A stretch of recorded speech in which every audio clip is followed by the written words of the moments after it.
juste un frère et une sœur qui jasent de finances en buvant du café.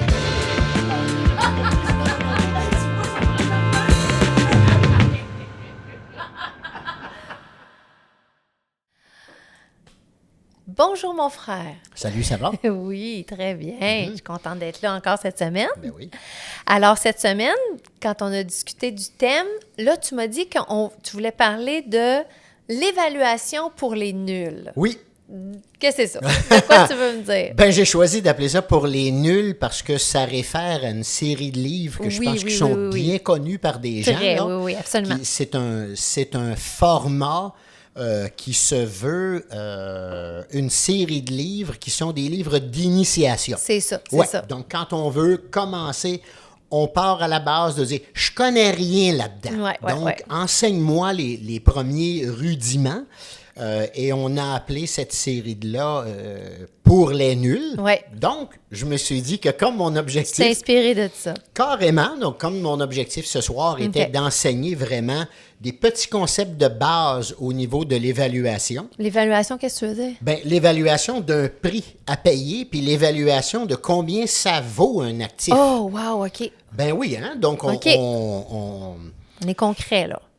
Oui, puis j'allais dire, on accumule des savoirs si les gens regardent nos épisodes, surtout en séquence, on va dire, qui commence par la Dans première. Donc, ils ont déjà vu le bilan et les cash flows, et puis comment ça interagissait, tout ça. Et puis donc, maintenant, ce soir, je voulais qu'on aborde quelques petits concepts mathématiques. Oui, je sais. Je te connais. Je savais que ça pouvait être... C'est pas ma force. Et en plus, je t'ai dit que je vais te faire un petit quiz. Oh my God.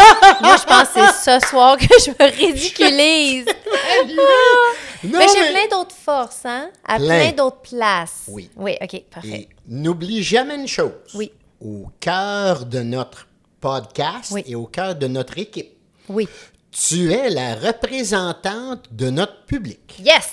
Ça veut dire que quand on arrive à un point où tu es rendu, c'est un peu compliqué, ça veut dire qu'il y a beaucoup de gens qui nous regardent que c'est la même chose. Bon, on va espérer que je ne suis pas toute seule à me poser la question. Il doit y en avoir d'autres à l'écoute aussi. Oui. OK. Voilà. Alors, on commence par quoi? Ouais. On commence par, récapitulons, qu'est-ce qu'investir? On en a parlé, on a fait la distinction entre investir et spéculer. Oui. On a dit qu'investir, c'est une analyse fondamentale.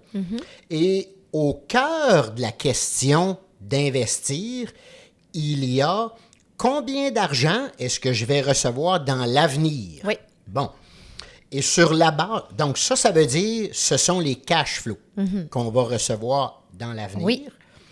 Et sur la base de cette évaluation-là, là, on peut se faire une évaluation de, donc, quel prix je dois payer. Ouais. Fait que là, ça peut avoir l'air un peu abstrait, mais tu vas voir, on va y aller par étapes, puis tu vas bien comprendre la logique derrière ça. Je suis prête. Oui.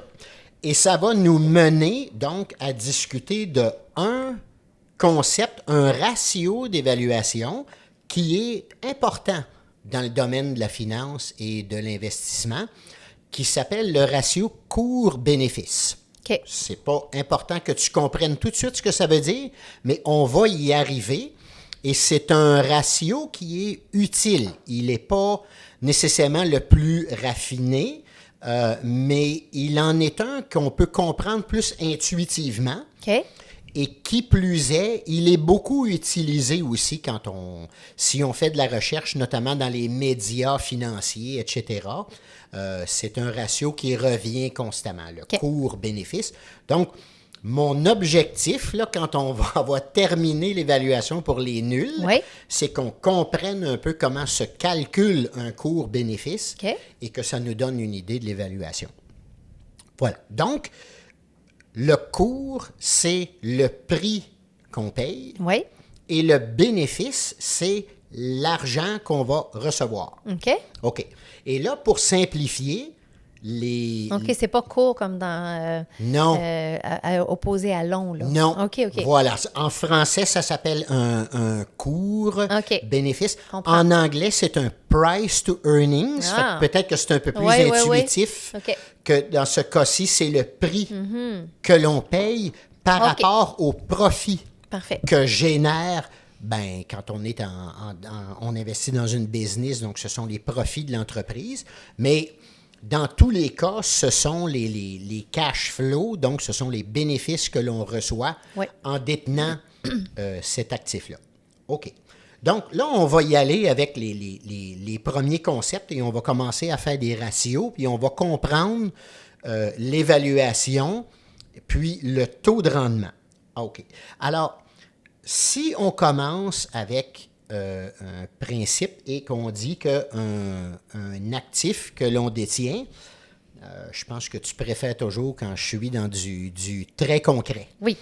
Donc, admettons, on a un édifice à appartement, Oui. un immeuble, et on le loue. Et il y a un appartement qu'on peut louer, là, où on en a deux, admettons. Et puis, au total, quand on a fini de clairer toutes les dépenses, là, le profit que l'on reçoit, Oui. c'est 20 000 $ par année. OK. OK? Oui. Donc, on sait que notre bénéfice va être 20 000 $ par année. Oui. Alors, si notre objectif financier, c'est de faire un rendement de 10 % par année, ça veut dire qu'il faut qu'on le paye 200 000 $, cet immeuble-là. Pourquoi? Parce que c'est 200 000 divisé par 20 000. Donc, 200 000 étant le prix qu'on le paye. Ouais. Et son ratio, c'est par rapport au bénéfice annuel qu'on reçoit, c'est 20 000. Ouais. C'est 10 fois plus. Ça veut dire à ce moment-là que si le bénéfice est constant dans le temps, Oui. ça prendrait 10 ans. Pour payer la... OK. Exactement. Et donc, ça revient au même, là, 100 % divisé par 10, c'est 10. Tu comprends? Bon, parfait. Alors, 200 000 $, on le paye, le bénéfice est 200 000. On a fait un rendement de 10 %. On a atteint notre objectif. Qu'arrive-t-il si la personne qui est propriétaire de cet immeuble-là, on va la voir, on a ouvert les livres, Oui. on est conscient que le bénéfice est 20 000 $. Oui. Le prix qu'elle nous demande, c'est 400 000 $. Pas 200 000, 400 000. Ça, c'est mon prix que j'affiche. Ça veut dire que si on accepte son prix, à ce moment-là, notre rendement serait de combien? 5 Bravo! OK. All right! Exactement ça! peur. Non, mais c'est très bien. Tu as bien compris. OK. Exact. C'est 400 000 divisé par 20 000. On est à 5 %. Puis là, on voit la mécanique des ratios mathématiques, c'est-à-dire que comme on a doublé le prix à payer, Ouais. à ce moment-là, ça réduit de moitié notre bénéfice. Ça prendrait 2 fois plus de temps pour le payer. là. Exact, c'est en plein ça. Tu as tout compris. OK. Bon, maintenant, prenons-le à l'inverse. Ouais. Le bénéfice est toujours 20 000 $, mais on a une sacrée aubaine. Il y a quelqu'un qui est vraiment pressé de liquider et il serait prêt à nous le laisser aller à 100 000 $, cet immeuble-là. Ça veut dire, à ce moment-là, que notre rendement annuel serait de combien? 20. Yes! Exact! Ouais, écoute! Hey, je te jure, j'ai comme la chienne de répondre. À chaque fois, je me dis, mais voyons, Julie, ça peut pas être autre chose, Ben là. non, exactement. Ben, t'es vraiment pas si pire que ça. Bon, OK. Ben voilà. Alors, Ouais. t'as tout compris, la mécanique. Ouais. Et donc, le court bénéfice, là, dans les exemples qu'on a pris, on n'a jamais fait varier le bénéfice. Il est toujours demeuré à 20 000 $. Ouais. Puis ce qu'on a fait varier, c'est le cours, Ouais. le prix que l'on paye. Bon. Maintenant, prenons la mécanique à l'inverse. Donc, on ne sait pas encore quel bénéfice est généré. On va voir une personne elle nous dit, mon immeuble, il est à vendre et mon prix demandé, c'est 400 000 $. Nous avons en tête notre objectif financier. Nous voulons faire 10 % de rendement par année. Le prix est demandé 400 000. Donc, on va lui demander d'ouvrir ses livres, c'est-à-dire on veut voir la comptabilité, on veut voir quel bénéfice rentre. Ça nous prend quel bénéfice à ce moment-là? 40 000. Bravo, exactement. Ben, coudonc, t'as une belle étoile dans ton cahier. ça va vraiment bien. T'as tout compris, c'est exactement comme ça. Donc, l'équation, encore une fois, là, c'est le prix peut varier, mais ça peut être le bénéfice également.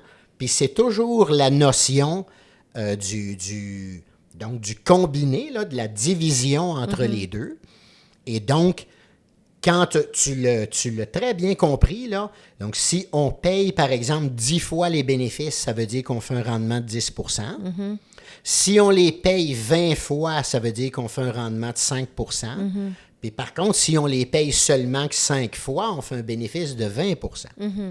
Fait que c'est comme ça que ça fonctionne. Puis après ça, tu as déjà toutes les bases nécessaires pour faire une évaluation basic. Je te dirais que, tu sais, là, tu viens de le résumer, là, puis c'est comme, attends une minute, faudrait comme que j'y repense à chaque fois, là, mais avec toi, ça se passe super bien. Là, mais tu le fais live. Je t'ai donné des chiffres, puis tu as toujours donné les bonnes réponses. Mais, tu sais, là, je pense pas que c'est ça le but de ton explication, mais, tu sais, déjà, j'ai envie de dire, mais on établit comment notre objectif de 10 %?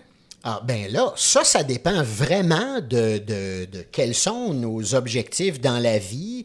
Et puis, alors, tu as compris que le prix que l'on paye, il est, je vais le dire autrement, le bénéfice qu'un actif donne, c'est beaucoup plus difficile de le faire changer. En général, ça va être assez figé, ça va être assez stable dans le temps. Le prix que tu payes, par contre, non. Alors, comme tu as bien compris les ratios mathématiques, ça veut dire quoi?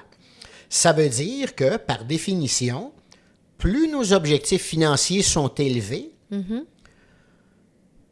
plus on doit payer vraiment pas cher. N'est-ce pas? Ben oui. Plus on veut payer vraiment pas cher, ces occasions-là sont rares. Donc, ça aussi, on en tient compte. Tu sais, quand tu dis comment on détermine nos objectifs, alors, si on veut être quelqu'un qui obtient de très hauts rendements, je te dirais que par définition, on doit être très discipliné et très patient. Parce que les occasions sont rares.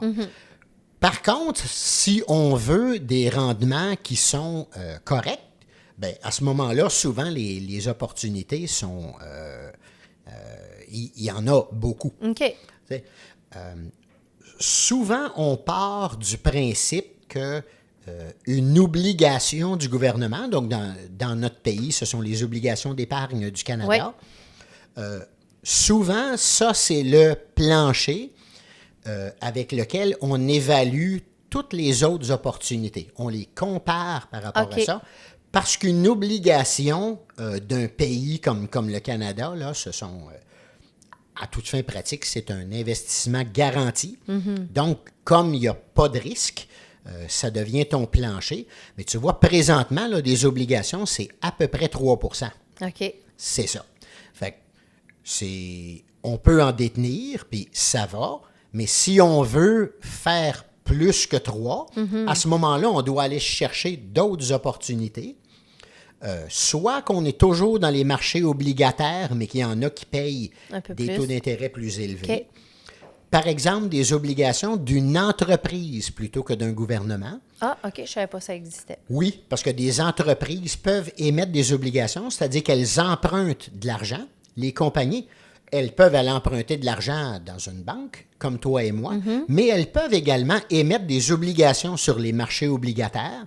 Puis donc, les gens prêtent leur argent à l'entreprise. Mais ça, c'est parce que l'entreprise, mettons, n'est pas à la bourse. Ah, bien, il y a beaucoup de compagnies qui sont à la bourse qui ont des obligations OK. également. Absolument. OK. Oui.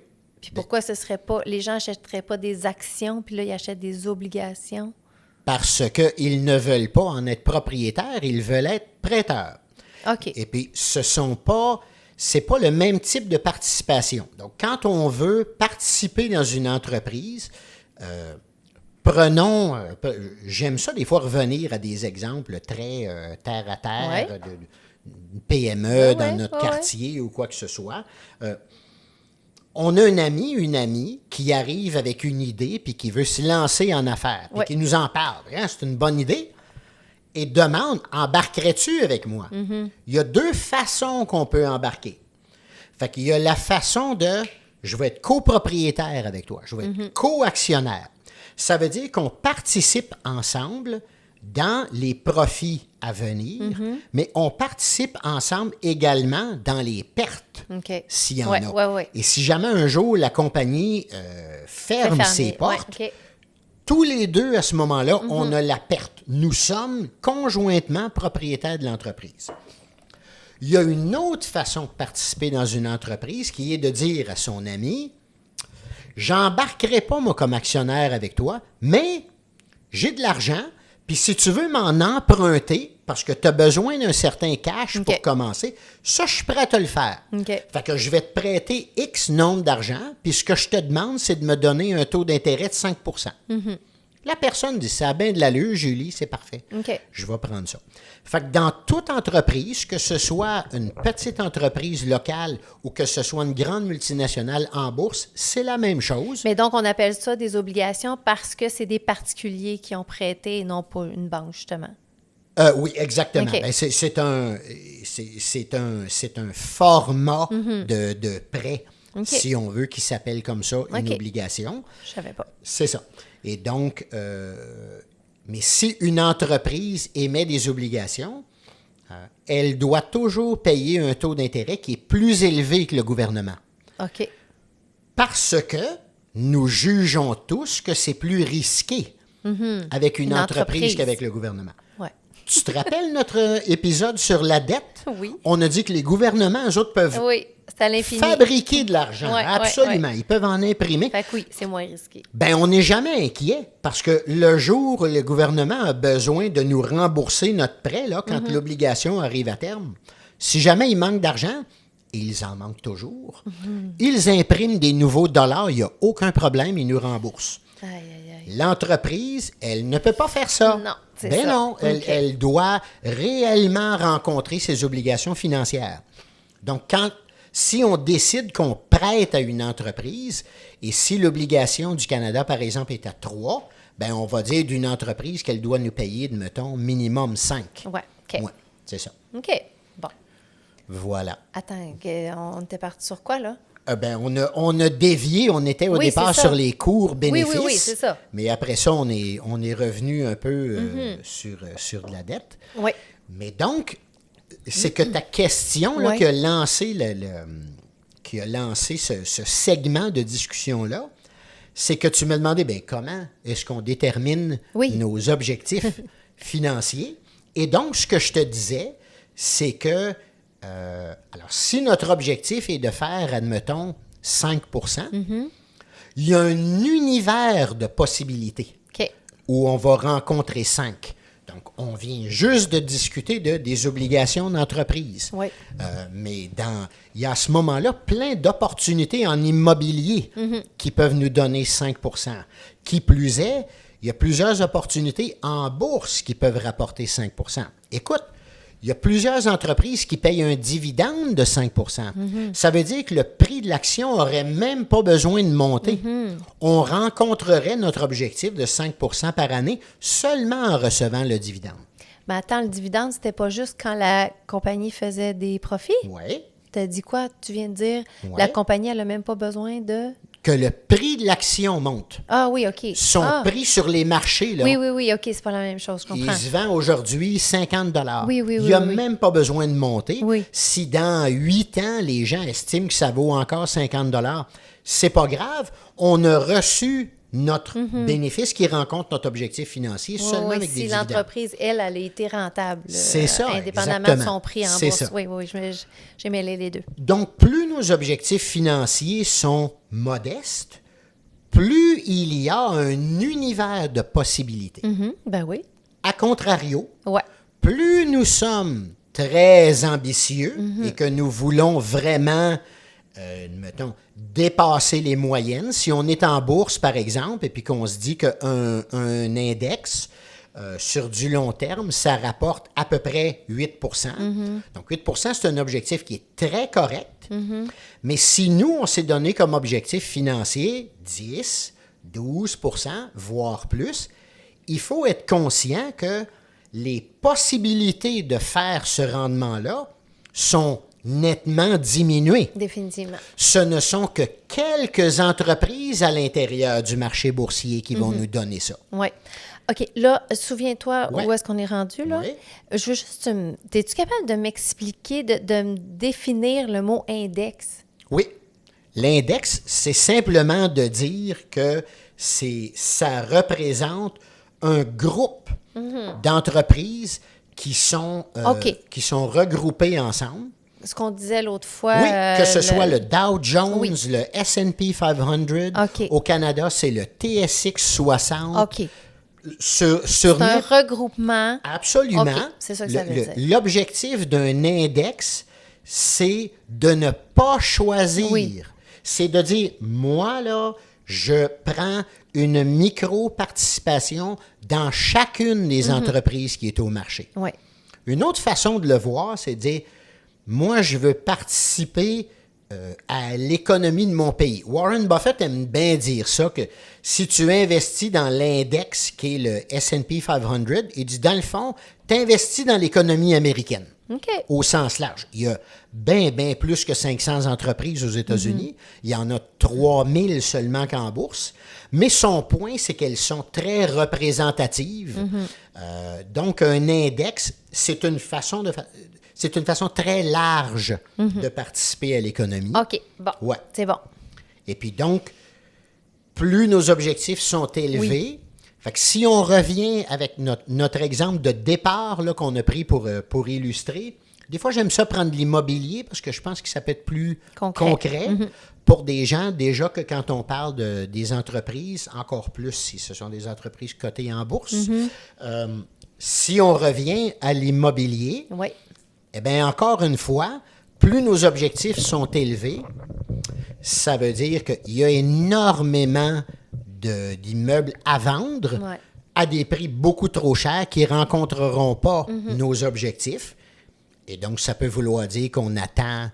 Ben, c'est beaucoup de travail, puis c'est Énormément. de trouver les opportunités, puis c'est d'avoir des contacts même quasiment. Là, Absolument. C'est vraiment comme ça. Ouais. Plus ça vient ensemble, je te dirais, plus nos objectifs sont élevés, plus il faut y consacrer du temps. Et c'est comme la saucisse high grade, là. Et plus on y consacre du temps, par contre, plus on a d'opportunités d'en découvrir. Oui, voilà. Ça vient ensemble. Donc, Oui, je comprends ça. puis ultimement, les objectifs financiers aussi sont toujours liés à quels sont nos objectifs dans la vie. Est-ce que j'investis parce que je veux de l'argent pour ma retraite? Puis à ce moment-là, j'en veux combien? Est-ce que c'est de l'argent pour un fonds pour payer l'université de mon enfant? Ce ne sont pas les mêmes horizons de temps, ce ne sont pas les mêmes montants qui sont requis. Fait que derrière ta question, qui est très pertinente, comment on fixe nos objectifs, il y a plein de facteurs. Oui, c'est ça. Ouais. C'est parce que, tu sais, on dirait qu'à la base, je portais toujours à penser, mon objectif, c'est le plus possible, tu sais. Exact. Mais donc, oui, le plus possible, mais ça implique tellement de travail, puis de lecture, puis de se renseigner, que peut-être que ça, c'est le bout que tu n'as pas le goût de faire. Fait que peut-être baisse tes objectifs, mais ce que tu vas avoir besoin de faire pour le rencontrer, ça te convient mieux, tu sais. Fait que, ouais. Tu as tout compris. La courbe de rendement par rapport à l'effort, là, elle est négative de ce côté-là. Je m'explique. Ce que je veux dire, c'est que chaque pourcentage de rendement supplémentaire qu'on veut aller chercher requiert toujours de plus en plus de travail et d'effort. Je l'ai déjà dit, cette phrase-là, puis je vais la répéter dans l'épisode de ce soir. C'est assez facile d'obtenir un rendement correct dans la vie et c'est très difficile d'obtenir un rendement supérieur. Ce n'est pas linéaire, ce n'est pas de mettre un peu plus d'effort pour obtenir un peu plus de rendement, c'est beaucoup plus de temps et d'effort qui est requis pour aller chercher un peu plus de rendement. Fait que ça, il faut en être conscient. Ben, comme on disait, comme n'importe quoi. Là, absolument. Tu veux jouer au golf, ouais. Tu peux avoir bien du fun en jouant une bonne game de golf, mais si tu veux te rendre sur le circuit, les efforts sont énormes pour... puis très peu accèdent à ça. Fait que, à même affaire. Alors, avant de faire la transition, parce que en fait, j'ai voulu qu'on discute de l'évaluation pour les nuls parce que ça a une valeur pédagogique en soi, mais c'était également parce que je voulais mettre la table à un prochain sujet qu'on aborde ensemble. Et donc, avant d'en arriver là, je vais poser la question. On est de retour. Un petit quiz! Oh non! Oh God! Si l'on paye 20 fois les bénéfices, notre rendement est donc de... Oh my God, quoi? Attends une minute. Si l'on paye 20 fois les bénéfices, 100 divisé par 20. OK, pourquoi qu'on a du 100, là? Le 100, parce que c'est 100 oui. OK. Donc, si l'on paye 20 fois les bénéfices... OK. T'étais bonne tantôt. Le bénéfice, c'était 20 000, puis on payait 400 000. OK. Fait que c'était 20 fois le bénéfice. OK. Oh my God, OK. Donc, si l'on paye 20 fois les bénéfices, l'équation mathématique, elle est la suivante. 100 divisé par 20 égale... 5. Bravo, exactement. Donc, si l'on paye 20 fois les bénéfices, ça veut dire qu'on a un rendement de 5 OK. Et donc, si on paye 33 des bénéfices, tu vas me faire ça. Là. On a un rendement de... Tu veux que je divise? Ben, de 3? Ben oui, exactement! 3.333! Ben oui, hey, t'es même sacoche. Okay. J'aurais accepté une réponse 3, je trouvais ça excellent. OK. Ben, tu vois que t'as tout compris. OK. Après ça, c'est juste des fois que là, le vocabulaire est arrivé différemment. Oui. Tout à coup, je t'ai juste présenté ça comme 20 fois les bénéfices. Oui, c'est ça. Mais c'est 100 divisé par 20. OK. Tu l'as eu. OK. Puis l'autre, c'est 100 divisé par 33. Oui. C'est 3. OK. La finance, c'est simple, mais c'est pas facile. Merci. Merci.